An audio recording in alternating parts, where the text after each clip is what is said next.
এটি হচ্ছে নোয়াখালী কোম্পানিগঞ্জের অবস্থিত মুসাফুর বাংলা বাজার ব্রিজ। এটা অনেক জনপ্রিয় হয়ে উঠেছে এখানকার মানুষের কাছে।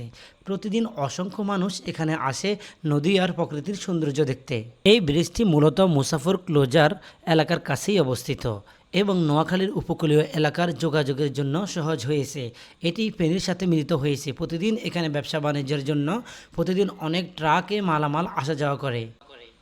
ব্রিজের উপর দাঁড়ালে এক পাশে বিশাল মেঘনা নদী এবং অন্য পাশে সবুজ প্রকৃতির মনোমুগ্ধকর দৃশ্য।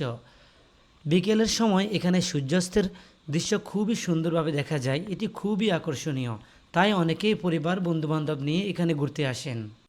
প্রাকৃতিক সৌন্দর্য, নদীর হাওয়া আর শান্ত পরিবেশ সব মিলিয়ে মুসাফুর বাংলা বাজার ব্রিজ এখন নোয়াখালীর একটি জনপ্রিয় ঘুরে দেখার জায়গা। আপনি যদি নোয়াখালী আসেন তাহলে এই সুন্দর জায়গাটিতে অবশ্যই দেখে আসতে পারেন। বাংলাদেশের মানুষ ভালো না হওয়ায় সব কিছুই তারা ধ্বংস করে ফেলে। দেখেন এখানে সৌন্দর্য যত সুন্দর তার থেকে বেশি ক্ষতিকর হয়ে যাচ্ছে এই বালুগুলোর কারণে। পরিবেশ এবং মানুষের বাড়িঘর ঝুঁকিপূর্ণ হয়ে গেছে শুধুমাত্র এই বালুখোরদের কারণে। ভিডিওটি অবশ্যই শেয়ার করবেন, দেখিয়ে দিন মানুষকে।